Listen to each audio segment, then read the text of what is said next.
Tom had just returned from a 2-week business trip and was sleeping for a long time on Friday morning until he heard voices downstairs. He heard his wife Tammy's voice and thought she was talking on her cell phone, but then he heard a man's voice. After going to the bathroom, he put on gray sweatpants and headed downstairs. "Oh, God, this is wonderful," Tammy said. "You're really coming back to town?"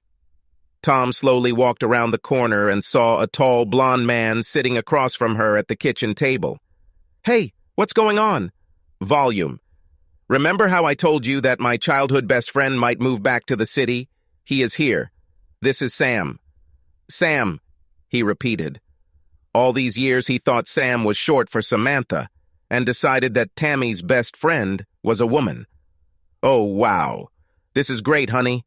He felt goosebumps run through his body. He immediately noticed that the well-built man was not wearing a wedding ring.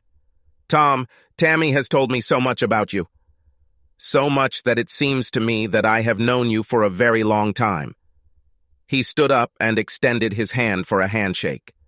Tom was not prepared for the death grip and closed his eyes in pain as the strong fingers squeezed tighter and tighter. Oops, sorry," Sam chuckled before letting go of his hand. Tom shook his hand, wondering if anything was broken.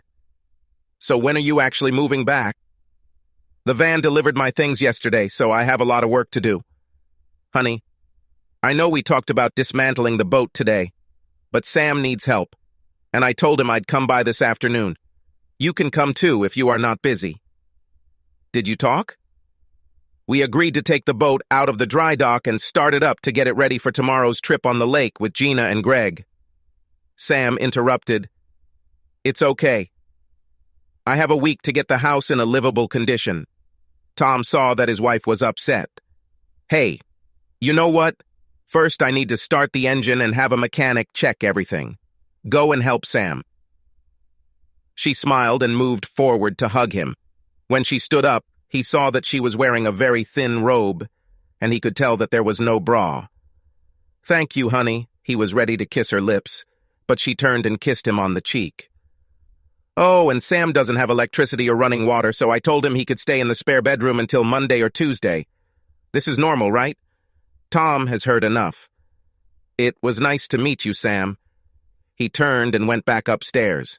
As he stood naked, adjusting the temperature of the shower water, he heard the door open. "It was rude," she said, "to just leave like that." He tried to control his anger. "Damn, Tam. I told you 3 times that we need to work on the boat today.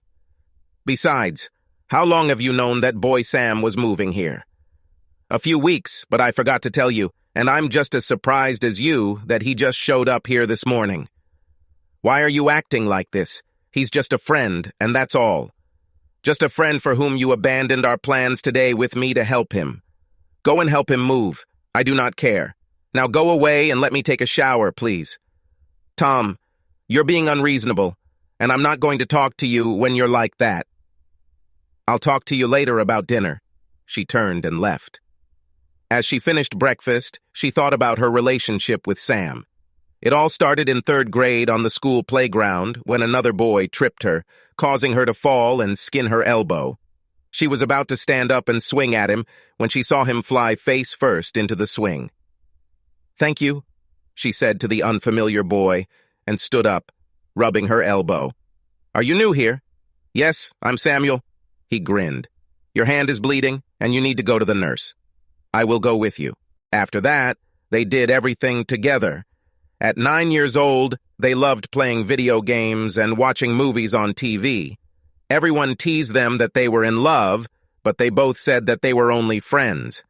A month later, they played on the same soccer team and loved to rollerblade on Saturday mornings. Sam practically moved into Tammy's house since his parents worked different shifts at the hospital. He began taking her family on vacation to the beaches of Delaware, and her parents treated him like a son. This continued throughout high school, but the sleepovers stopped when she hit puberty and began to grow breasts. Things got awkward, but they continued to hang out with other friends. They dated other people, but they never became romantically involved. A month before the prom, he asked her to go with him. "With you?" She grinned. But when she saw his face, she realized that she had ruined everything.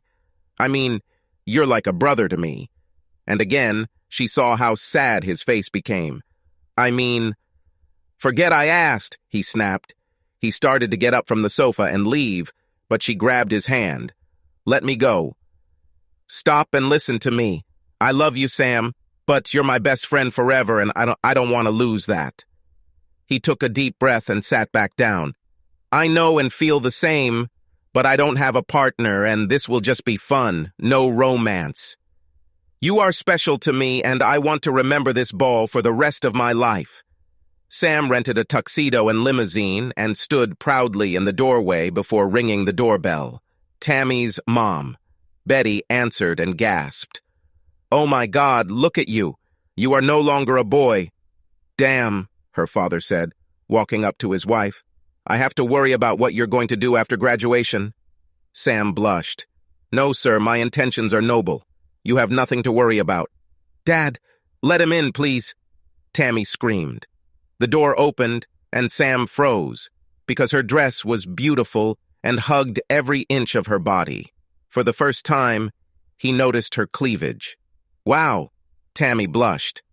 Come in, silly. It's just me. After Betty took photos of them together, hugging and even lightly kissing on the lips, they hurried to the limo. I feel like Cinderella, she whispered, falling next to him and holding his strong hand. And tonight you are my prince.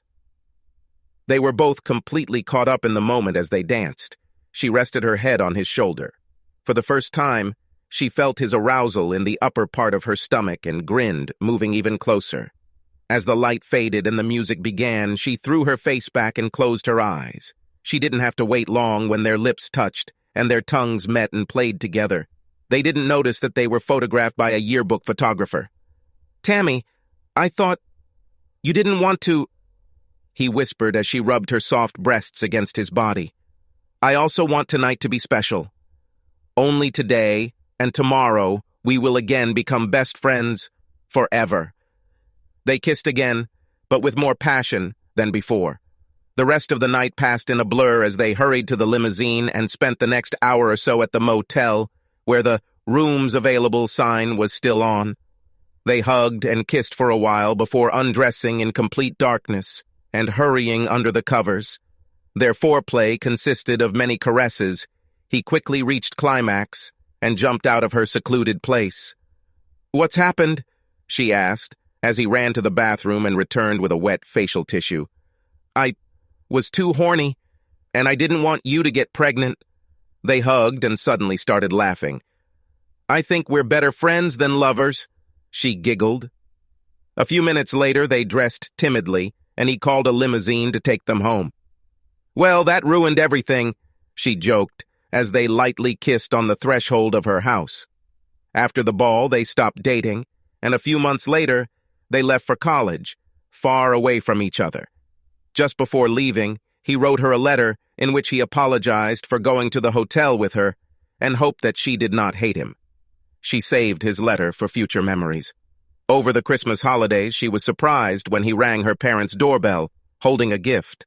Sam, what are you doing here? Tammy, I've missed my best friend so much it's killing me. We screwed up at prom, and I want to see if we can completely forget about it and start over. Tears flowed from her brown eyes. Oh, God, yes. I want my best friend back. She jumped into his arms and hugged him until her mother came to the door. Who's there? Sam? Is it you? Thank God you made peace. Come on in and join us for dinner.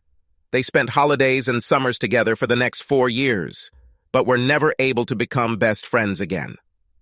After graduating from college, he called and said that he had moved away with the girl he was dating and was now married.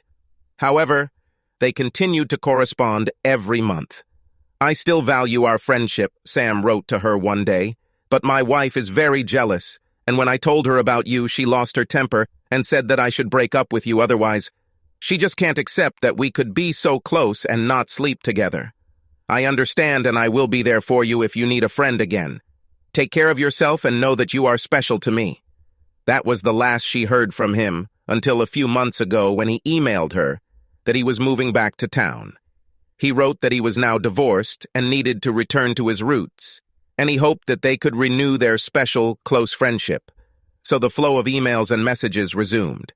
Tammy was wearing jeans and a loose t-shirt and was sitting at the table when Tom came down the stairs. She expected him to go into the kitchen, but he walked down the hallway towards the garage. She hurried to meet him at the door. "Are you just going to leave without saying anything?" He didn't look in her direction. "I have nothing to say. Obviously you too. I want to know if you're going on the yacht tomorrow with Greg and Gina, or if you're going to play house with your boyfriend." "Fuck you, Tom.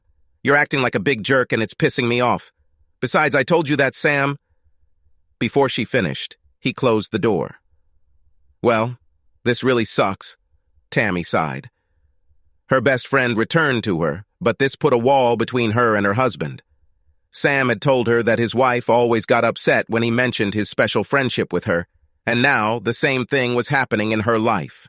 She called Sam, told him about Tom, and asked when she could come see him. "Tammy, I think we need to cool down. It's obvious that Tom doesn't want me to stay at your house until Monday. Besides, you should go help him prepare the boat. I wouldn't ask you to help me unpack if I knew you already had plans. He's acting like an idiot, and I'm coming to help you. I have your address, and I will arrive soon. Bye." "I'm being stupid over little things," Tom said to himself later that day after the mechanic checked the boat's motor. "She says they were always just friends, and she's never lied to me before. I'll buy some beer on the way home and try to be friends with this guy." When he pulled into the garage, he noticed that her car was still missing, and it was already almost 6 o'clock in the evening. He checked his phone and didn't see any messages. First she left me to help him unpack, and now she won't even text me to tell me when she's coming home or if we're going to dinner. Damn, I need to stop talking to myself. 30 minutes later, he was coming out of the shower and heard them laughing on the first floor. He stood on tiptoe again and listened. "You look so serious in your graduation photo," Sam laughed as they looked at her old school yearbook. "Hey, you looked like a nerd," she exclaimed, leaning over and punching his strong arm. He kept laughing, and suddenly she jumped on his back and made him fall sideways onto the sofa next to her. When Tom entered, her upper half was lying on his body and she was lightly hitting him. "Well, what's so funny?" Sam quickly picked it up and took it off of him. We were just looking at old school photos." He hoped Tom wouldn't be angry that their bodies were so close. When Tom laughed, he relaxed a little. "Ha ha ha, I don't remember seeing these photos. Show them to me." Tammy was still pissed off and wasn't ready for her husband to move on to the couch and squeeze himself between her and Sam. "Is it really you, Tam?" She relaxed, hoping that her husband would not behave as before. She wrapped her arms around his shoulders and rubbed her soft size 3 breasts against his side. "Yes, it's me. Am I not beautiful?" She joked. For the next half hour, Sam and Tammy showed him around the other kids in their class, and everyone became relaxed and calm. "Let's order pizza," Tom suggested, "unless you two haven't already eaten." "Sorry, baby, we didn't have lunch and we're hungry. We thought you ate something at the lakey, so we went to Maggie's and bought a burger. You could call or text me," he said, trying not to show his resentment at being ignored. "I think I'll call and order myself a small pizza." "Okay, I'll show Sam the spare bedroom and get him some towels so he can take a shower. I'll accept too, and then we'll all talk so you guys can get to know each other better." She leaned down to kiss him, and again, only on the cheek. After Tom ordered pizza delivery, he heard the shower upstairs turn on, sat down with a beer and looked at the album again. He saw her photo and Sam's comment about how they would always be best friends. Flipping through more photos, he saw pictures from the prom and wondered who Tammy's date was. He froze when he saw the photo of her sitting at the table next to Sam. Just friends, right? Turning the page, he almost dropped the album.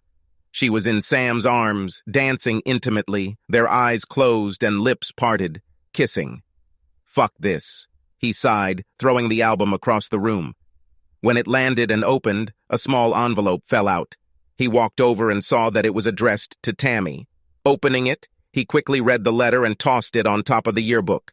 After a few seconds, he grabbed the car keys and left the house. Tammy felt good and smiled as she put on cotton pajamas, a robe, and slippers. She knew that Tom would be happy that tomorrow she would go on a boat with their friends. She heard the doorbell ring, signaling that the pizza had been delivered, and she heard it again and again. He's probably in the bathroom downstairs, she thought, and hurried downstairs to open the door. "Everything is paid, ma'am," said the young guy, handing her a flat box.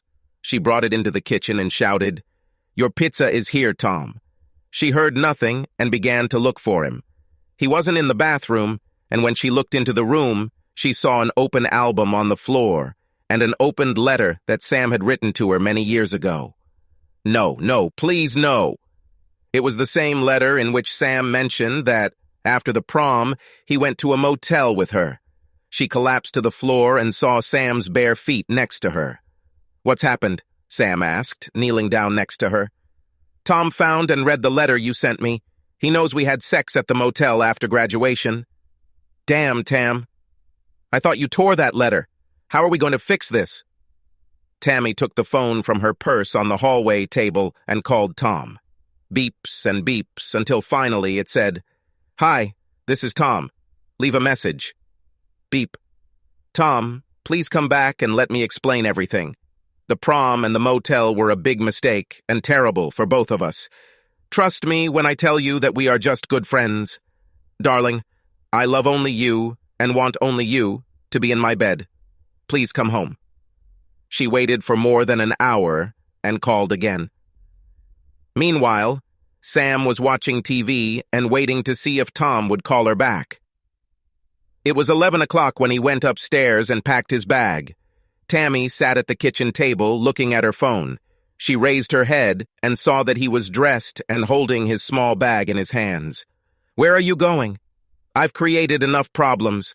I remember what it did to my wife when she found out about you and our special friendship. I will not be the reason for your divorce, as it happened to me. Call me when you're alone." She wanted to argue for him to stay, but she knew it would be better if he left for now. In the meantime, she needed to mitigate the damage. "Okay, I'm very sorry that this happened." She moved closer to him to hug him and didn't want to let him go. She tilted her head back and looked into his eyes. They suddenly realized that this closeness was the reason why Tom was so angry. "Good night," he answered her in kind and left. She sent Tom a message. "Sam's gone, so please come home and let's talk. Please, I love you, honey." She sat on the sofa until 1 in the morning, when she felt herself falling asleep. The next moment she realized that it was already light outside. After visiting the toilet in the hall, she looked into the garage and saw Tom's car. "He's home," she whispered to herself.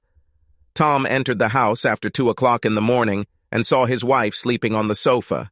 He considered waking her up, but was still upset that she lied about Sam and her being just friends. No matter what kind of relationship they had now, there was no way he could trust both of them. Now, he had only one choice. He, too, was awakened by the bright light of the morning sun. As he rolled over, he felt her soft, naked breasts pressing against his bare back. "Good morning," Tammy whispered, nibbling his ear. "I'm so glad you came home." Her hand moved to his thigh and slid under his pajamas. Within seconds, he was horny. She began to give him caresses, but he pulled away from her. "Tom, what happened?" "Sorry, but now I won't accept sex from you out of guilt. What did you two do after I left last night? How can you blame me for this? I have never cheated on you, and I never will. I didn't tell you about that night with Sam because it didn't mean anything, and besides, it was long before I met you. We're just friends, and when you get to know him better, you'll understand that. It's time to make a decision for you, Tammy. You have to choose, him or me." "Oh my God, you're serious, right? What if I don't choose?" "Not making a choice is the same as choosing it. I'm going out on the yak today with Greg and Gina, and we'll be back around 8 p.m. So you have this time to make a decision. Tom, you're acting like an idiot. I know that you are on good terms with Marianne at work. What if I told you that you have to choose between her and me? It's not the same thing. I've never kissed her and I didn't have sex with her, and I don't wrestle with her on the couch. You have time until I return. Tom, wait. But he was no longer there, and she collapsed on the bed, crying. So where is Tammy? Gina asked, leaning on Tom's hand as she got into the boat. A friend came to her city without warning, and she stayed at home. So it was just the three of us. Actually, Greg and I are having some problems right now, so I decided to join you and Tammy. Damn, I really need company right now. I promised to be a gentleman, he grinned, looking at the pretty brown-haired girl who was his college friend, whom he introduced Greg to 2 years ago. Actually, I probably need your advice on something. I trust you, she smiled, throwing her bag onto the deck.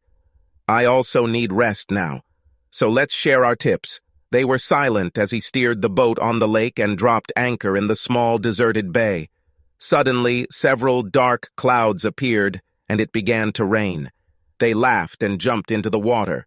While they were splashing around and trying to dip each other, the sun came out, and they climbed back into the boat. They took towels and dried each other off. After that, they grabbed some beer and wine and moved to the soft cushions at the back of the boat. Who wants to be first? She asked. I am, Tom sighed, leaning back on the soft seat.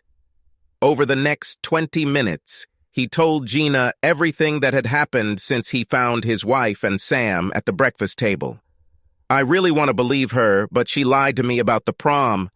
Well, she hid it from you, that's true. And it looks like Sam is more than just a best friend, but I can't believe she cheated on you. Can a man and a woman be such close friends and, having crossed the line once, do it again? I mean, his ex-wife thought there was more between them than just friendship. Maybe it is, but I just don't know. I asked her to choose between us, and she didn't seem to want to. I don't know. I mean, you and I were friends before Greg and I got married, and I have special feelings for you too. When we recently had a fight about money and my job, you were the first person I wanted to talk to. Maybe this is the case. She can't understand how I can think there's something else going on, so maybe we can do the same thing. I mean, as long as it doesn't ruin your relationship with Greg. Actually, it might work for me too. He takes me for granted, and I haven't seen flowers or dates in months. Great, so what are your plans for tomorrow? Well, since we both love tennis, let me pick you up tomorrow and we'll spend the day at the club. Also, these two seem to think that touching each other and fighting is okay. Sounds good, but let's not go too far, because I've always been partial to you. Yes, me too. He grinned, looking at her beautiful, elastic, tanned hips. Tammy still had tears in her eyes and looked at her watch nervously. When it was already about 6 p.m., she decided to call Gina and find out where they were. When she didn't answer, she called Greg. Hey, Tammy, how are you? He sat alone at home and watched the NFL game. She could hear the noise of a football match in the background. Have you returned from your boat trip? Did not go. I decided to stay at home. Aren't you on a boat? I didn't go either. It's complicated. It's also difficult. Probably Gina and Tom went together. I think, yes. Do you want to talk about it? She asked, slightly concerned that Tom was left alone with Gina all day. She said that I no longer pay attention to her and treat her like a maid and cook. That she had no friends or interests outside of our house, he hesitated. So I told her to get off her ass and do something. Obviously, this was the wrong decision. She said she would go to the yacht and do something without me. So there you go. Her phone buzzed, and she saw Sam's name. We have to go. Good luck. Hello? She said sadly into the phone. Do you hear anything? What are you going to do? I will understand if you say that we should cut all ties. We screwed up with this letter, and it's not like we won't screw up in the future if we've already screwed up. Don't worry. I have other friends. It's a pity. I'm sorry, Sam, but Tom is everything to me and I can't lose him. Maybe someday he will understand our friendship. Goodbye." She hung up and started crying again. Later that day, she decided to meet the boat at the dock. Tom and Gina were heading to the docks when he saw his wife standing on the pier. "Look, she's here. Come and hug me." With joy, she giggled, pressed her soft breasts against his back, and reached around him to find and touch his navel. This should touch her. "This turns me on," he groaned as her little finger slid down his shorts. She teased him for a few seconds, then pulled back and stood looking at his firm ass. The boat was moored and tied, and Tom and Gina's thighs were touching as if they couldn't see Tammy. "Hello!" they heard Tammy scream. Gina quickly moved away with a guilty look. "Hi, Tam, we really missed you today. Greg couldn't make it, so it was just me and my old friend." Gina came down from the captain's bridge. Without a t-shirt, dressed only in a tiny bikini, her size 3 breasts were bursting out. She had to hold back her laughter as Tom turned and stared at her demonstration. She laughed and waved her right index finger at him. "You're a dirty lout." Tom could tell from her body language that Tammy was very tense and upset. He looked at his watch. "It's only 7 p.m., so Gina and I will finish here and meet you at home at 8 p.m. to talk." Tammy was furious with what she saw and was ready to tell him that Sam would be in her life. If you don't want it, go to hell. But she realized that this was about the same thing that Tom felt when he saw her wrestling on the couch with Sam. In addition, she hid the fact that Sam was moving back to the city. If he insisted that she leave Sam, she would do the same with Gina. Except he didn't sleep with Gina, at least not as far as she knew. She wasn't sure what she would do as she drove back to their house. It was almost 8 in the evening when she heard Tom enter the house. She was angry about what she saw on the boat between him and Gina. She feigned boredom and indifference, sitting on the sofa and pretending to read a magazine. "Hello, I'm home," he said loudly. "Well, have you made a decision? Him or me? Both. You are like my husband, and he is like my best friend." "The final answer?" she said sharply, without looking up from the magazine. "I told you that means you chose him. It tells me where I am." He quickly climbed the stairs and went to the shower. As he came out of the bathroom with a towel wrapped around his waist, he saw her lying on the bed in a transparent dress like a doll. "What's happened?" "This," she smiled, running both hands over her flat tummy and tender thighs. "This is yours and only yours." He threw down the towel and walked over to the bed. "I used to believe in it, but now I'm not sure.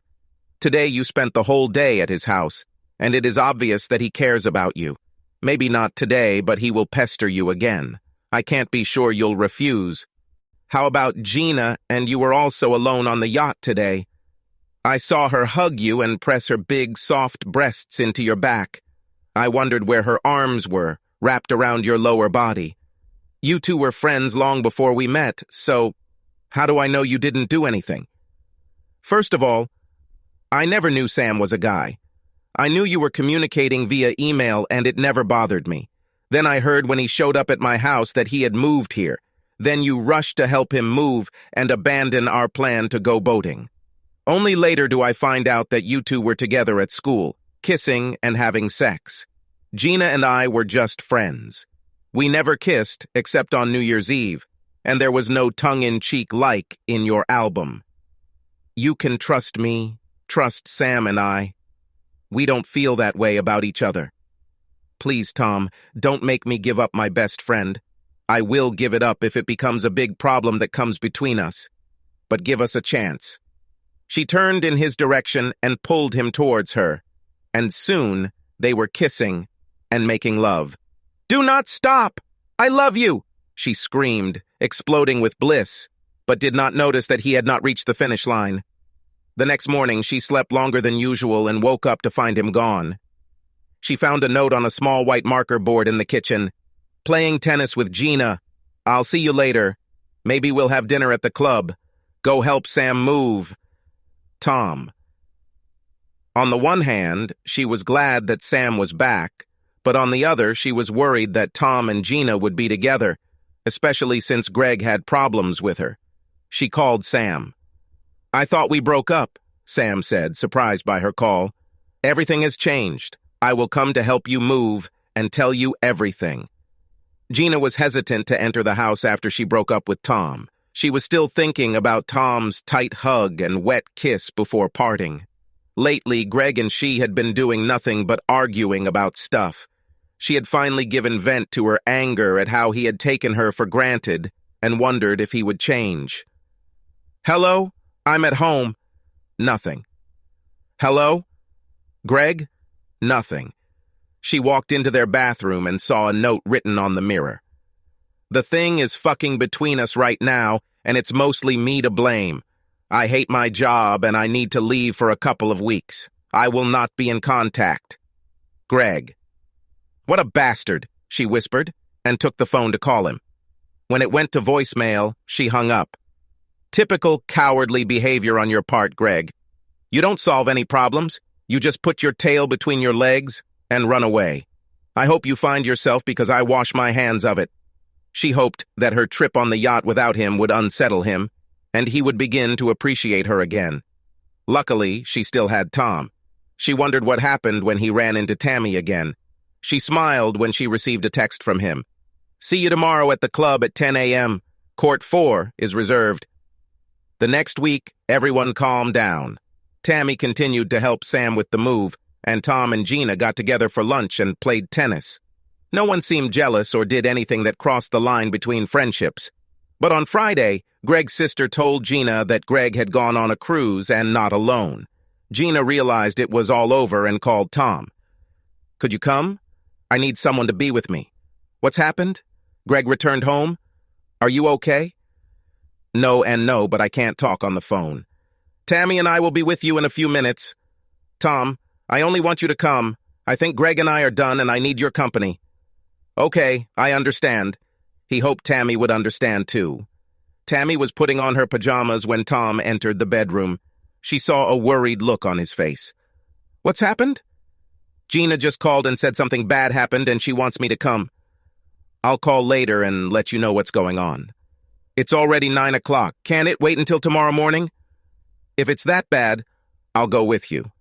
She only wants me, honey, her best friend. He hurried to the bathroom and brushed his teeth. Maybe you should shave and put on some cologne, she teased, watching him spit out toothpaste. And I think there are condoms in the nightstand. Well, who's acting like a moron here? You can't have it both ways. She needs me and I'm leaving. She left and sat at the kitchen table as he hurried out the door. Call me. Gina decided that Greg just needed a little break from work and life in general. She assumed he had gone to his family's lake house, but was shocked when she learned he had gone on a cruise with another woman. No wonder he treated me like a cook and a maid. He got his sex somewhere else. A few minutes later, Tom rang her doorbell. As soon as he walked inside, she threw herself into his arms. I'm so glad you came.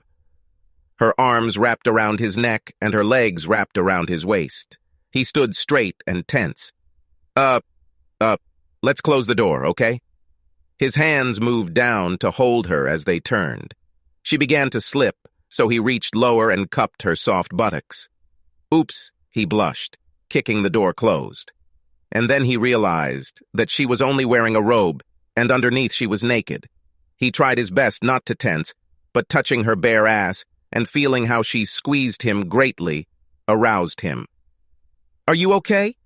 Yes, I knew my marriage was in trouble, but I didn't expect him to leave town with another woman. What should I do? She tried to hug him again with her soft body, but he pulled away and headed towards the kitchen. Do you have beer? Damn, that's almost all we have.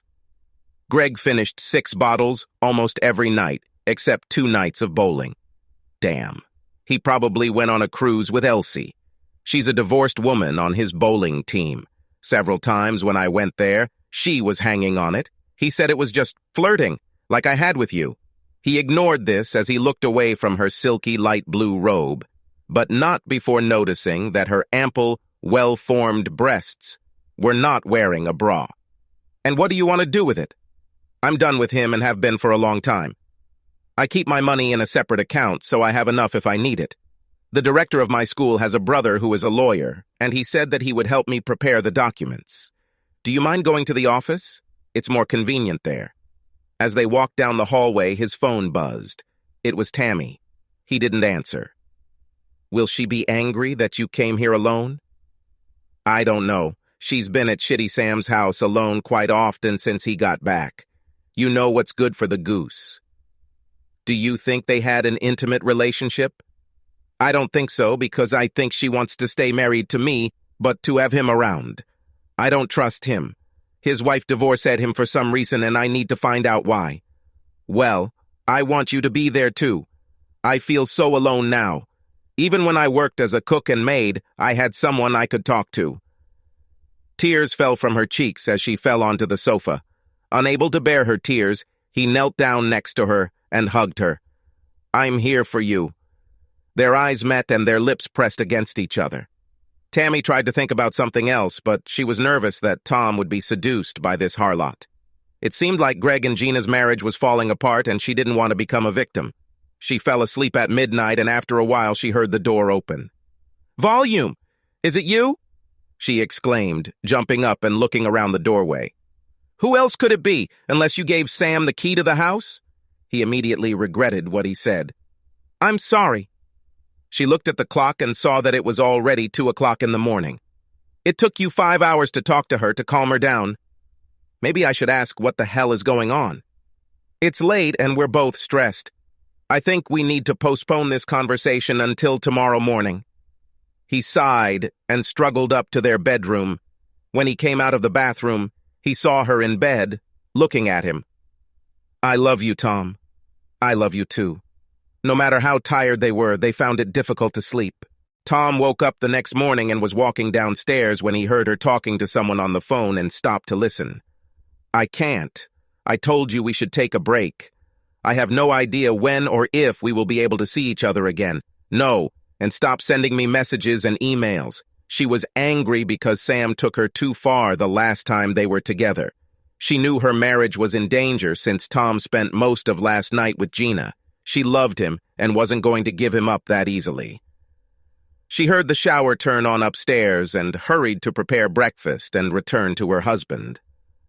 Good morning, honey, she smiled, walking around the table and hugging him. Forgive me for my comment about Gina last night. I believe that you will never cross the line with another woman, and I most certainly will not cross it with any man. Tammy, last night, Gina felt so bad and was so hurt that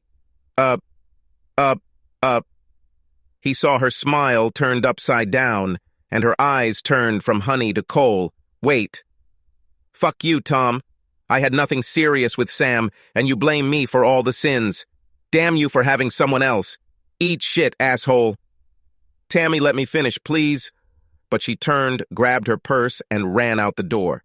He tried to stop her, but her car had already left the house and was driving down the street as he stood on the steps in his shorts. He ran into the house, grabbed his phone, and sent her a verbal message. We didn't have sex. Please let me explain, and don't do what I think you're going to do. If you do, it's over between us, so please come back. She was frantic and flew down the road, hurrying to Sam's house.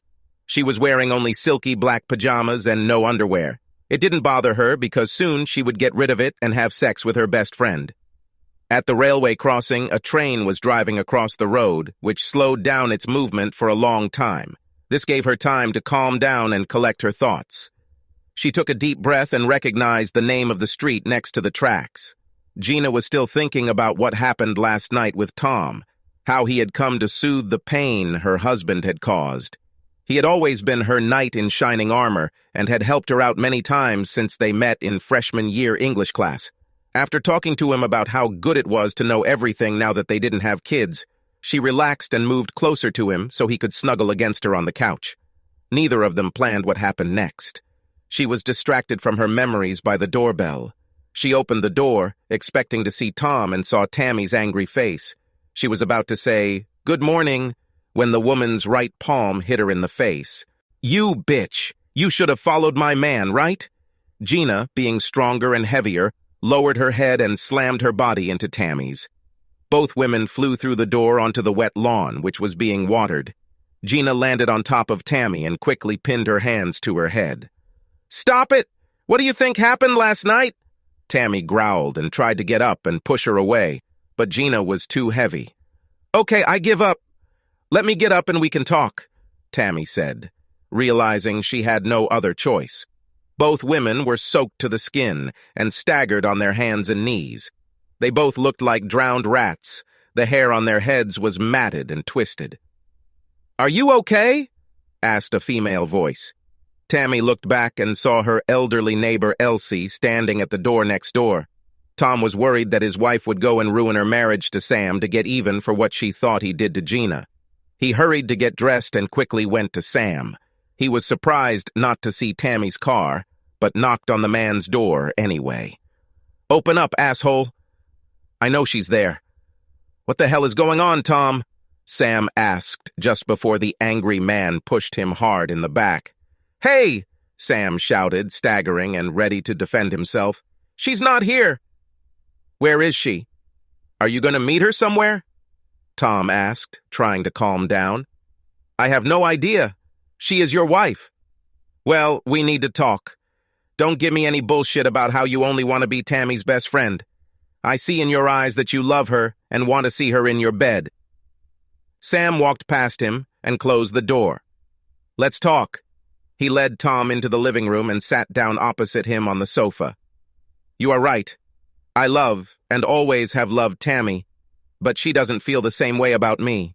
Believe me, I tried to make her love me, but she always laughed and stopped any romance between us. I thought marrying a wonderful woman would cure me, but I couldn't stop thinking about trying again with your wife. So I broke up with my wife and moved here for one last try. I knew I didn't stand a chance when I met you, until Gina came along. Last week, while you two were playing tennis, I took Tammy to listen to the music we listened to at school. We ended up dancing and kissing. I told her that Gina and you were probably doing the same thing, and suddenly she attacked me. If you tell me you had sex with her, I'll kill your sorry ass, Tom growled. Sam extended his hand. No, it didn't come to that, but we already undressed and went into your bedroom. If it weren't for your damn wedding photo on the dresser, I would have had a chance. She ran to the bathroom and locked the door. I knocked several times, but she told me to leave and that we could never be together again. I stopped all communication with her and began to move on with my life. If you want to hit me, go ahead. I deserve it. He stood up and hoped Tom wouldn't do it. He made a mistake and did not see the blow, but felt it crash into his left jaw. He fell and lost consciousness. Where the hell is she? He had no one to ask. Then it dawned on him. Damn, she went after Gina. Gina and Tammy were completely wet from watering the lawn and were dripping onto the hallway floor. They looked at each other's tousled hair and wet, tight pajamas and suddenly realized how stupid they looked in front of Gina's neighbor. Tom told me what happened, that you two were having sex last night when he came here, Tammy said to her number one enemy. She decided to lie to get Gina to admit it. I would like to, Gina sighed, but this damn man is too damn in love with you, damn it. I was ready when he grabbed my head, looked me in the eyes and said, This won't happen. My wife may cheat on me, but I will not do the same while we are still married. I tried again, but Tammy quickly stopped her, doing what her brother taught her years ago. She slammed her fist from her right hip up under Gina's chin. The shorter Italian's eyes rolled back into her head, and she pressed her back against the closet door and sank into her butt. It suddenly became very dark for Gina. Tom drove past Gina's house but didn't see Tammy's car. He had no idea where she had gone, but decided to go to the nearest clinic to have the fingers of his right hand examined. He knew at least one of them was broken after he hit Sam. There were a lot of people there, so the receptionist took his insurance card, and he was about to sit down when he heard his wife's voice. I told you that I don't have a Blue Cross card because I don't have my purse with me. Let me call my husband, and he can give you information. Tammy took the woman's phone and called Tom. She heard the familiar telephone signal loud and clear and knew he was close. She quickly turned around to see him standing behind her, holding his buzzing phone. What? What are you? The same as you, he grinned, raising up the fingers of his right hand, twisted in pain. She did the same. Tom looked at the girl behind the counter. The other woman has information about our insurance. Let's sit down. Tammy followed him to a quiet corner of the waiting area. He couldn't help but grin, and she did the same before they leaned towards each other and kissed. She pressed her lips to his ear and whispered, "I don't think any of us have best friends anymore. We still need to work on our marriage, but how about we become each other's best friends?" Tom whispered back before saying, "I love you. I love you too." Epilogue. Sam packed up, moved back to his previous city, and tried to move back in with his ex-wife, but she slammed the door in his face. It looks like he built an actual shrine to Tammy in the attic of their house, which she found. After several attempts to contact Tammy again, he finally gave up and found a waitress at a nearby truck stop whom he married. Her name was Tammy. Greg contracted CLAP while on a cruise and passed it on to several women after returning to town.